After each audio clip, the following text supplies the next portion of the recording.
100% job గ్యారంటీతో ISTTM business school admissions open.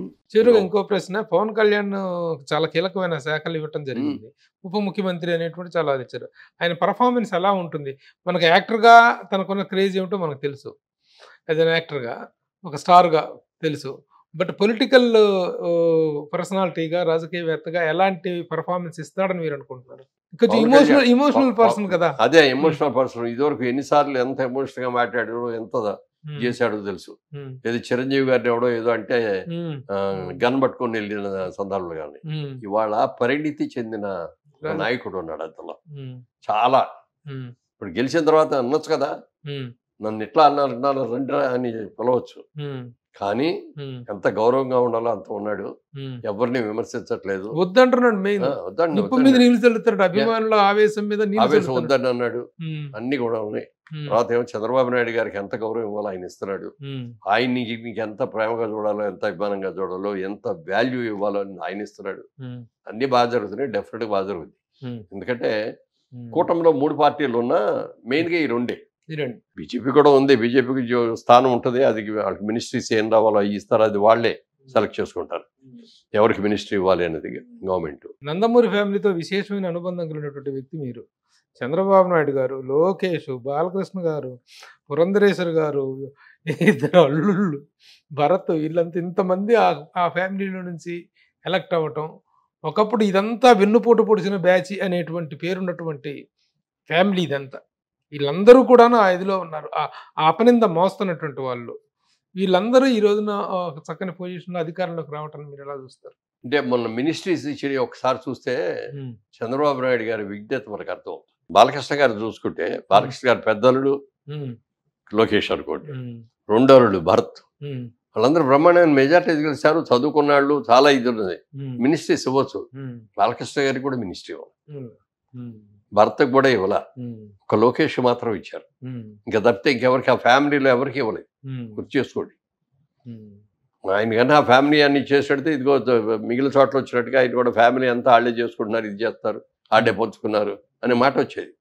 అందుకని అందరినీ కన్విన్స్ చేసి ఎవరికి కూడా ఫ్యామిలీలో ఎవరికి ఇవ్వలేదు కదా. ఒక్క లోకేష్కి మినహాయిస్తే ఇంకెవరికి ఇవ్వరు.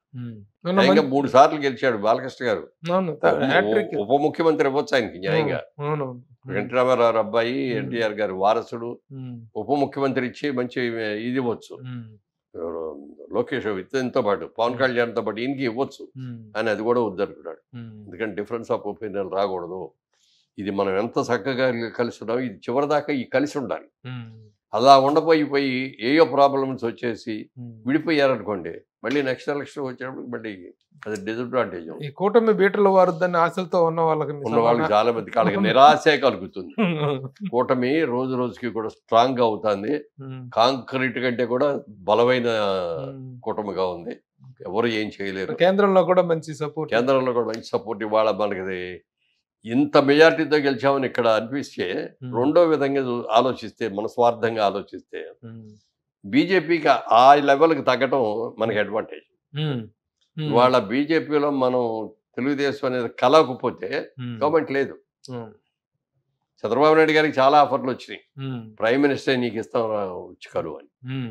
నాకు అక్కర్లేదు, నాకు కావాల్సిన మా కూటమి పేరుతో నేను గెలిచాము, అందరం కూటమితోనే ఉంటాను తప్ప ఇంకో చోటకి వెళ్ళను అని చెప్పి నేను నాకు అసలు కావాల్సిన ప్రైమ్ మినిస్టర్ అవ్వాలంటే నేను ఎప్పుడో అయ్యి ఉండేవాడిని. నాకు అసలు ఆశ కూడా లేదు. నాకు ముందు నా స్టేట్ బంగారమైన స్టేట్లో కదా నేను చెయ్యాలి అనేది దాన్ని బట్టి కాన్సన్ట్రేషన్ అంతా. వాజ్పేయిని కానీ, ఏకే గుజరాల్ కానీ ప్రైమ్ మినిస్టర్ చేయటంలో కీలక పాత్ర పోషించినటువంటి వ్యక్తి. Very good sir. ఇవాళ మళ్ళీ ఆ ఇంపార్టెన్స్ వచ్చింది చంద్రబాబు నాయుడు గారికి, ప్రాధాన్యత. లాస్ట్ టైం ఒక 3 months క్రితం 6 months క్రితం ఢిల్లీ వెళ్ళి ఏదైనా మీటింగ్ పెట్టి ఎవరు పట్టించుకునేవారు కాదు, ఎవరు ప్రసాద్ వచ్చేవాడు కాదు. అదేమంటే సార్ మాకు రిస్ట్రిక్షన్స్ ఉన్నాయి, మీకు తెలియదే ఉంది అది ఇది అన్నారు. ఎప్పుడైతే కూటమి కలిసిందో, ఎక్స్ట్రాడినరీ మెజారిటీస్ వచ్చినాయో, అసలు ఆల్ ఇండియా లెవెల్లో ఎక్కడ చూసినా ఢిల్లీ పేపర్స్, నేషనల్ పేపర్స్ అన్నింటిలో ఈయన గురించి, ఈయన ఇంటర్వ్యూలు ఎన్ని వచ్చాయి. సో అన్ని మంచి సుఖములే, కోరిక తీరే దీవెనలే అన్నట్టుగా చాలా బాగుంది. అంటే ప్రాస్పెరట్స్ గా విజ్ఞత. తెలుగు వాళ్ళు డబ్బులు ఇస్తేనే డబ్బులు కమ్ముడిపోతారు అనే దాన్ని కాకుండా, మా దగ్గర బోర్డులో ఎంత కావాలంటే అంత పారేస్తాం, మేమే గెలుస్తాం అన్నది, డబ్బులు కాదు ముఖ్యం అనేది ప్రూవ్ చేశారు. విజయవాడలో మీ వెంచర్ ఏ పరిస్థితిలో ఉంది? ఇప్పుడు ఎలాంటి ఊపు వచ్చింది? అదే ఇప్పుడు ఎంక్వైరీలు బాగా పెరిగినాయి. ఈజీగా నేను అనుకోండి నెక్స్ట్ 2-3 monthsలో అది క్లోజ్ అయిపోతుంది. ఎందుకంటే బాగా కట్టాం. ఇప్పుడు అందరూ కూడా వెళ్ళి అందులో ఉండగలిగే స్టేజ్లో అన్నీ ఉన్నాయి, అన్ని ఫెసిలిటీస్. ఇప్పుడు మిగతా అందరికి కూడా రిహాబిలేషన్ వస్తుందండి? అందరికీ వస్తుంది, అందరికీ వస్తాయి. వెనక ముందు అన్ని ఇప్పుడు మన చంద్రశేఖర్ గారు ఫేమస్ గుంటూరు ఎంపీ, ఆయన 3 అపార్ట్మెంట్లో ఉంటున్నాడు. ఆయన ఒకే ఫ్లోర్లో 4 అపార్ట్మెంట్ 4 కావాలని అడిగాడు ఆయన. కాబట్టి ఎక్కడ 4 లేవు. అందుకని ఒక చోట మాత్రం 3 ఉంటే సరే అయితే ఆ 3 ఇవ్వండి నాకు అని చెప్పి ఆయన ఆఫీసు, ఆయన ఫ్యామిలీ అందరూ అక్కడే ఉంటారు. మన అపార్ట్మెంట్స్. పేరేంటి సార్ అది? Jaiberry the capital. Jaiberry the capital venture పేరు. Okay okay okay. All sold out almost all. అప్పుడు ఈ కవల అవుతుంది. కొత్త వెంచర్ ఏదన్నా వేస్తున్నారా? ఇంకా లేదు, ఇంకా ఆలోచన రాలేదు. ఎందుకంటే ఇప్పుడే దానికే చేతులు కాల్చుకున్నాం వాళ్ళంతా. 5 సంవత్సరాలు ఎంత ఇంట్రెస్ట్ అయిందంటారు? ఇప్పుడు ఇంట్రెస్ట్ ఇంట్లో ఉన్నాం మేమందరం కూడా. బ్యాంక్ లోన్లో, ప్రైవేట్ లోన్లో లేకుండా చేయలేము. బిజినెస్ చాలా పెట్టుబడులు కావాలి. మరి ఇక 3 ఏళ్ళు అంత పట్టింది అది పూర్తి చేయడానికి. 5 ఏళ్ళు, ఈ 5 ఏళ్ళు ఏమీ లేదు, జీరో. 8 ఏళ్ళు అయినప్పటికీ బ్యాంక్ ఇంట్రెస్ట్లు ఎంత అయ్యి ఉంటాయి మాకు. ఇవాళ రోజున 6,000కి ఎంత అమ్ముతున్నాం. ఇప్పుడు 10,000కి అమ్మితే కూడా మాకు వర్కౌట్ కాదు. బట్ అలా అని చెప్పి మనం 10,000 ఇస్తే మేము అమ్ముతాం అనేది అనకూడదు. కాబట్టి గ్రాడ్యువల్గా పెంచుకుంటూ వెళ్తాం. డెఫినెట్గా. Very good sir. Once again all the best. ఈ కూటమి కానీ పర్టికులర్గా తెలుగుదేశం కానీ సాధించిన అఖండ విజయం తాలూకు ఆనందం మీ కళ్ళలో అలా రిఫ్లెక్ట్ అవుతూ ఉంది.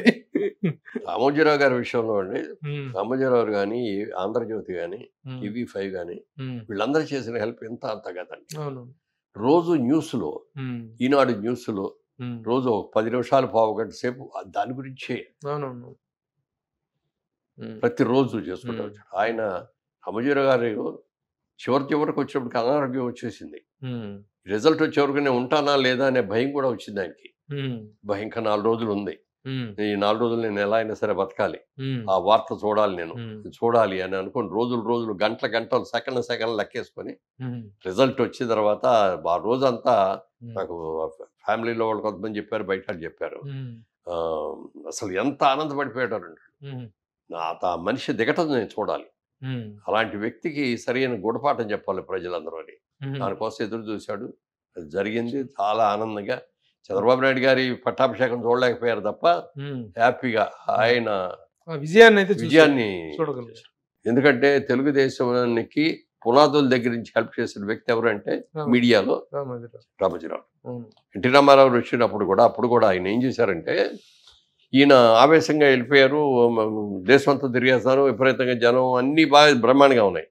కానీ ఎలక్షన్ సడన్ గా పెట్టింది ఇందిరాగాంధీ గారు చూసేసి, ఈయన ఇంకా ఉండనిచ్చేది ఇంకా పెరిగిపోద్ది మొత్తం మన గవర్నమెంటే రాదు అని చెప్పి సడన్ గా పెట్టింది. ఏమి హోంవర్క్ చేయలేదు అప్పటికి.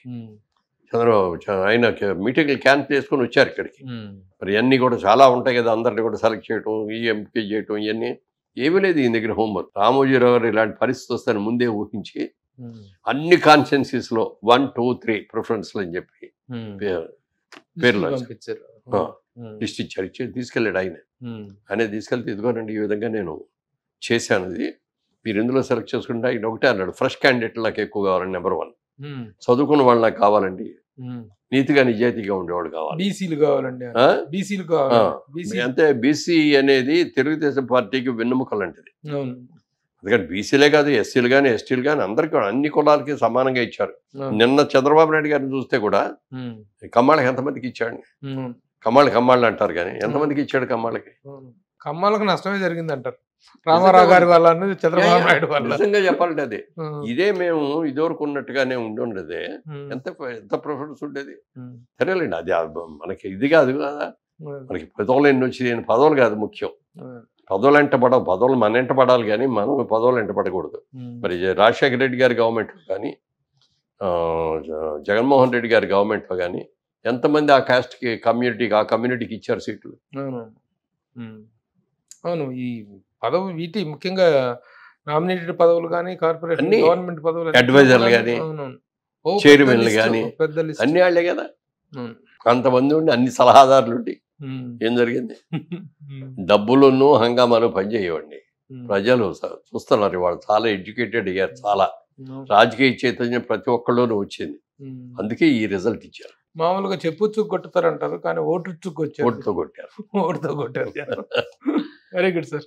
ఇంట్లో ఎంతో మంది ఎన్నో కష్టాలు పడి ఎన్నో సహకారం చేసిన వాళ్ళందరికి కూడా ఈ ఇంటర్వ్యూ ద్వారా వరల్డ్లో ఉన్న వాళ్ళందరికీ కూడా నా హృదయపూర్వకంగా అభినందనలు, కృతజ్ఞతలు తెలియజేస్తాను. Okay sir, thank you. Suman టీవీలో మీ పర్సనల్ అండ్ బిజినెస్ ప్రమోషన్స్ కోసం కింది నెంబర్కి కాంటాక్ట్ చేయండి.